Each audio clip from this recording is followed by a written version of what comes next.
What is going on today, YouTube? So I am installing my Helix 10 unit today. So that will include mounting the transducer, figuring out how I'm going to mount this graph, and wiring it up for electrical. So let's do it. If you haven't seen, I did an unboxing of this. If you're curious to know what parts come in here, I'll put that video up above. But this is what we're working with. These are instructions for routing cables and mounting your graph. These are instructions for mounting your transducer. Some things you're going to need besides what was included in the kit is going to be a little level. You're going to need a drill with a 5/32 drill bit, and then some kind of silicone. This is a 3M 5200 fast cure, so this cures a little faster, 24 hours. I think with those 3 items we can get this install completed. You may need some extensions. We may need to extend the electrical a little bit, but we have more wire for that, so that shouldn't be an issue. So as far as mounting your transducer location, the instructions recommend considering the way your prop rotates. So I think typically most outboards rotate clockwise. This trolling motor rotates counterclockwise. So you normally see it typically on the starboard side, on the rear, and that's because when there's an outboard it's rotating clockwise, so all of the water that's getting pushed is getting pushed this way. It's getting pushed up that way. So since this is going to be rotating this way, all of our wash is going to be pushed that way. So I want to mount it over here. This is for my application. So once you made sure you have everything you need, you want to try and level your boat as best you can. I don't know if it's level or not. This is a flat bottom boat, so it's kind of easy to see. So on this side I'm about 21 inches, 21 and a quarter maybe. This side I'm closer to 22. So right now this side of the boat is a little lower. If I put my level on here, the bubble sits on the line to the right, which would mean that this side is lower. So as I use the level to mount my transducer, I'm basically gonna go for the bubble lined up with the right line instead of trying to jack this up or however you would want to do it. Another thing to consider here is the bunks for your trailer. So you don't want to mount it right on the bunk. That would probably cause you some problems. You can see my drain hole is right here. So I'm considering mounting it right in this area. I want to do it on this side of the bunk. Typically previous units I've purchased before will have inside the box kind of a piece of paper for mounting the graph. I guess I could watch my video of unboxing, but I'm not finding it in the box this time around. So we're just gonna wing it for this one. So I'm just placing this here just to get a visual, an idea of how low this transducer is actually gonna sit. You can see we probably got about an extra inch. So what I'm gonna do is mount this about an inch higher than the bottom of the boat, and I'll aim for the middle. You see these grooves right here. So I'm gonna aim for the middle here, and that way I'm gonna have some room for adjustment up and down once I'm done. I'm going to do it just to the left of the drain plug. So right there, I'm touching the line on the level. And it looks about an even gap here. I've got this pencil. So I just marked basically the center of these holes. So this is the part everybody's always scared of. Drilling into the boat. When you're drilling into the boat, you want to make sure you're drilling at a 90 degree to your transom and not a 90 degree to the floor. So the transom has a slight inward angle. Let's see. So it's inward. So I'm going to angle the gun up a little bit for that.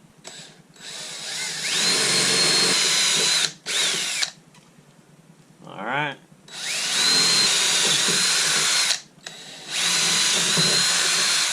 So we got the holes drilled.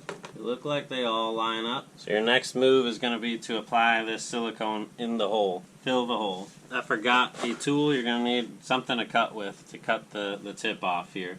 So I'm going to cut the tip just big enough to fit inside this hole so I can squeeze it and fill it.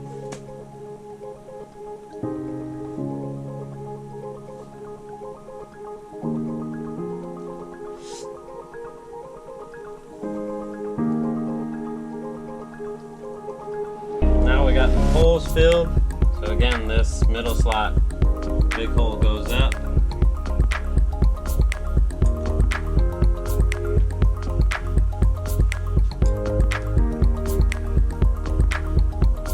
Alright, keep lying. I keep adding tools here.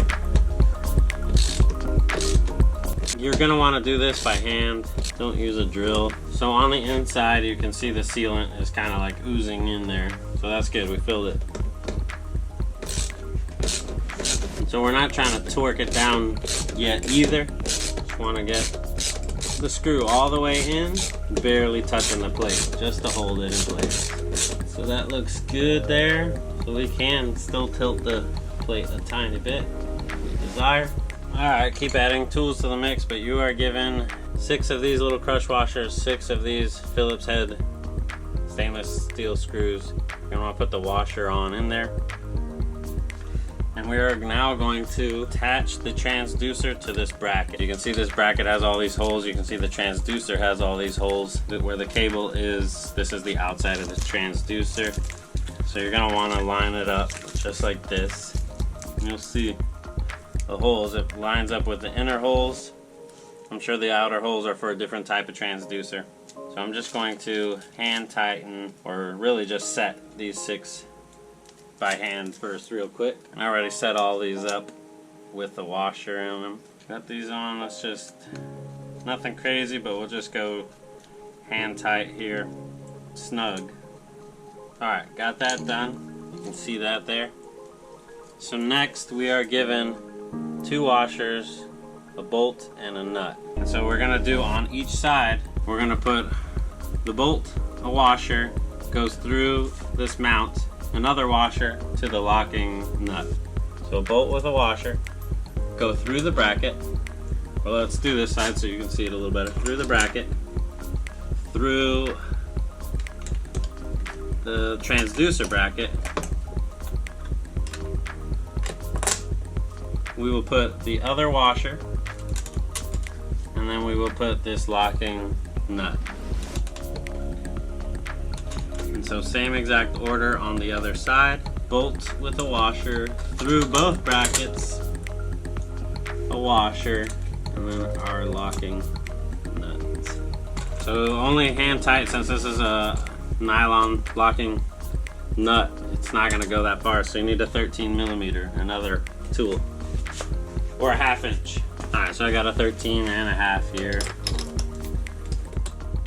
We've done most of the hard stuff, so the last thing before you tighten everything down is to make sure that you want your transducer flush with the bottom of the boat. So we're going to need to move it up a hair. Right there.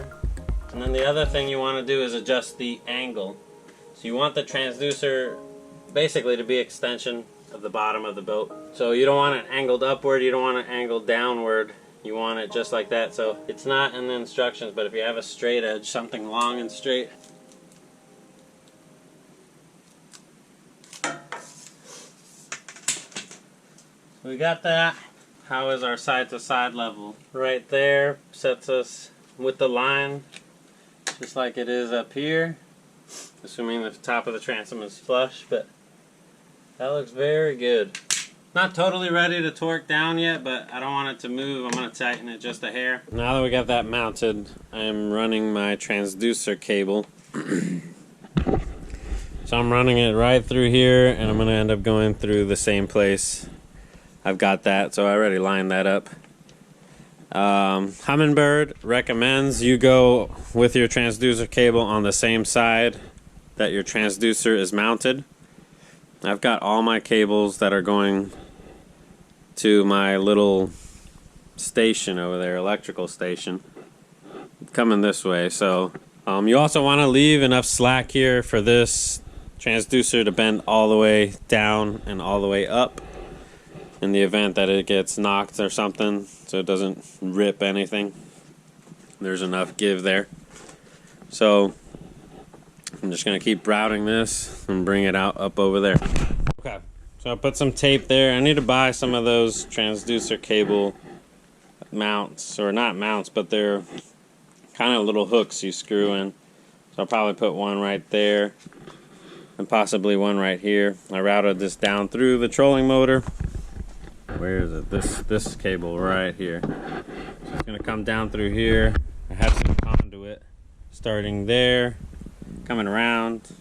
Conduit ends right around here where I have this hook for spare electronics. Cable's coming in through this grommet, comes up through this grommet, and then I'm going to have to probably create a hole in this, and this is going to come mounted up here.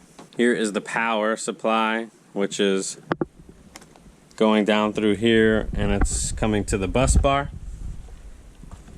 And then here's the graph. I put it on this adjustable TV mount that I had my old graph. I don't know how this is going to do. Definitely, I wouldn't travel with it like that. This is super heavy compared to the old graph. But they do have a quick disconnect type system for this, so this may still work. I don't know. I'm going to try it, see how it goes, and if I really don't like it, then I'll make some kind of permanent mount onto this thing here. But yeah, we got a transducer, we got a power cable, and so really is all that left is to wire it into the fuse box and then connect everything up and test it. So now I gotta mount the front graph up here and mount the transducer onto the trolling motor. So something cool about the Garmin unit versus the Humminbird unit I have, Garmin pretty much included everything you would ever need to mount it anywhere you would want. So they have the mount for the trolling motor or the transducer mount. They have several of these cable holders. They've even got this guy that goes in the back. Kind of screw it on to protect the bend on your transducer mount. The Humminbird that I just installed on the rear had just none of that. So this is they even include zip ties, all the hardware. Very nice, complete. So I wasn't sure. I knew there was some stuff in the box when I put it away, because I used to have this on the Transom. But I'm finding out I have everything I need to finish this and to finish what Humminbird didn't include here. So this mount is for the trolling motor, as well as this ring. So this is going to end up going just like this. The transducer cable can go on either side. So I think I'm going to keep the cable to the, what is this, starboard side. So I'll mount it this way. And then I'm going to screw in these little screws to hold this plate on here. This cable is going to end up going through one of these slots. And then this hose clamp will go around the trolling motor, the actual motor on the bottom in the water. So let's do that. Okay, we got the transducer, we got this cable thing. Here is our trolling motor. It says to mount the narrow part, the transducer, so this side, away from the propeller. So it's gonna go just like this. So narrow part away from the motor.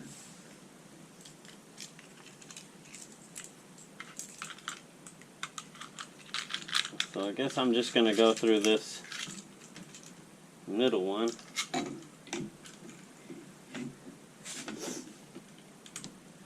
Alright.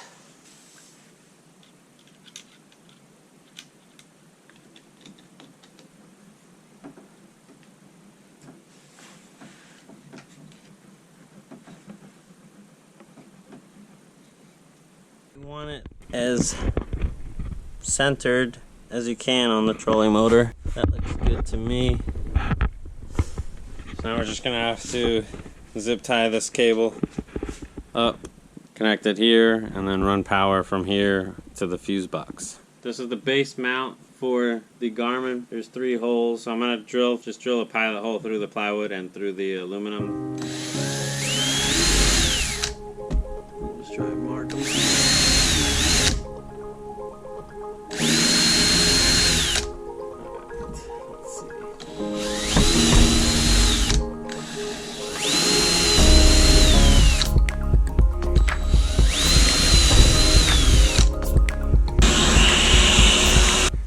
So I'm using these 1.25" stainless steel screws, putting the low torque setting here on the drill.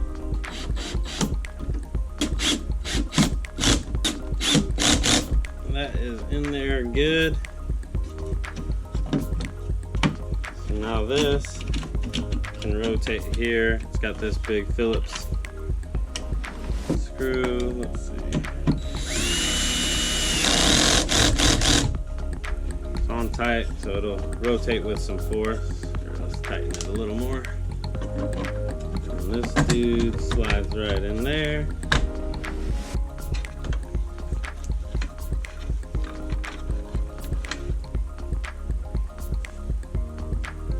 So the only con about having 2 totally different brands is they don't really communicate, as far as I can tell.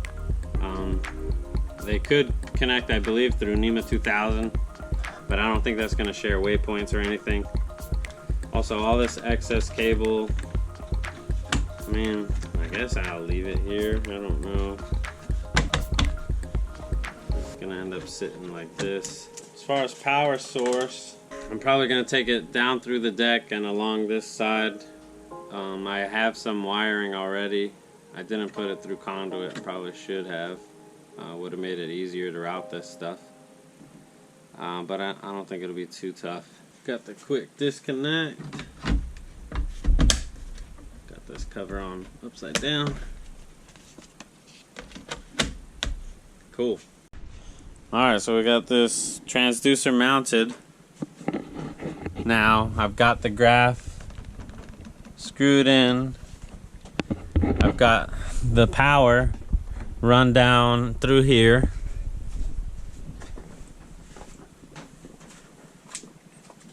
I connected an extension right around here, and you can see right here that white cable runs alongside another cable I've got for lighting. And so that's gonna go right here. It enters this here, goes through the grommet, comes down and out, and you can see I've wired it right now to the bus bar. So I went and mounted the Helix 10 here on the TV stand mount that I was using previously for my old graph. But this time I bought a bolt with the same thread pattern, and I've bolted it through this housing, wood housing I made for my switch panel. And it goes through this metal bracket where there used to be a side console with the throttle right here. So that's where I mounted that. See, there's a little wobble, but when I travel, I'm going to be removing the graph, so all this weight is not going to be here. I'm surprised it actually supports it. So pretty sweet. I can stand different parts of the boat and check out that side imaging view. I can drop the screen, I can bring it back up. So the cable, I had just enough for the power cable to mount it onto the bus bar. This graph takes a 4 amp fuse. I put a 5 amp because I don't have a 4. So that's wired in there, so I'll power it on the graph. I need to connect everything back to the batteries. So now really the final test is connecting the battery power back and seeing how she runs. For startup,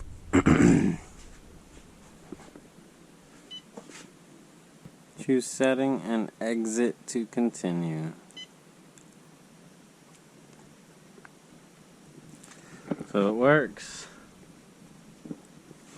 Let's check the other unit we installed here.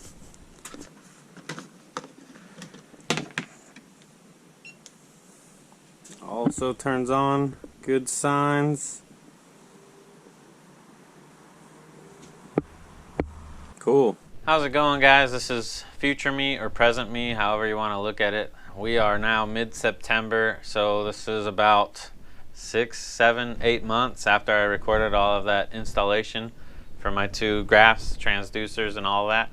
I never really finished the video, but I wanted to give you an update and finish it, close it out here. So everything's been working perfectly fine. Like you may have seen, I wired these directly into the fuse panel that I've got back there. And so they just use their respective power buttons that are on the graphs. The big Humminbird, I still travel with it strapped down, and I remove the graph every time, and I haven't had issues. This thing is still pretty secure. This is welded onto this metal, which was connected to the frame. It looks like that is possibly loosening a little bit, so I need to drive a long metal screw down in there just to keep it secure. If I did have the weight on there with the graph while I towed, I am confident that something bad would happen here. So yeah, one other thing, since this is a kind of update and closing of this video, the transducer right here. So you remember how I leveled it and all of that with the bottom of the boat? Well, because I try and keep a lot of weight on the front for this electric boat setup, I get a little more speed that way. The transducer, when I'm at full speed, is not flush with the water. It's actually kind of sticking out, and so I lose my reading if I'm standing on the front of the boat by myself. So an adjustment should be made, taken into consideration, I guess, if you're doing all electric. Otherwise, this should be perfectly fine. You'll have the weight of your outboard out back here, and that'll keep the transducer in the water even while you're just trolling and cruising. And I never really showed this piece of the Humminbird, but you basically bring all your wires in through the back. This plastic housing comes with the graph and transducer kit, but you can see if you've got any other connections made for Humminbird, if you're trying to link 2 graphs, link it to your outboard and stuff, all of those cables can be included into here. There's just 2 Phillips screws. You tighten it down, and then right here on the side, I don't know if you can see that well, but that's just how it clips in, clips out. So I have read people have issues with this with an outboard. When they click it in, sometimes it loosens, doesn't get a tight connection. That's something else to think of, consider. But I really like this kind of quick disconnect deal for this graph, because that way I can remove it easily from this crazy mount I have. The other thing is it's not really waterproof when you take it off, so I haven't really started storing my boat outside, but that could possibly be an issue. Unlike the Garmin, where you can see it's got this little rubber grommet here to cover it up when it's not in use, essentially making that waterproof. Humminbird doesn't have anything of the sort. Overall, I'm really happy with the install of both of these. They've both been working really well. I really do like the Garmin unit as far as versatility. I can mount it anywhere I want. It's also got the quick disconnect, which makes it awesome for parking your boat at a storage area, parking it outside in your front yard. Less concern of somebody trying to steal that graph when you can just literally pop it off and put it in your garage, put it in your tackle bag. The biggest con to that is you might leave it on your fishing trip, but I usually, since I've been parking it in the garage for the meantime, I'll just pop them off, set them on the front deck. When I'm loading up my boat, I'll throw them in my truck. And it's just one more thing to remember, but it's much better. So I hope this video helps you somewhat with install, maybe give you some ideas of your own, maybe make a decision on what graphs you want for your boat. But that's all I've got for you. If you got any questions, leave comments down below, and I appreciate you guys watching. We'll see you on the next one. Peace.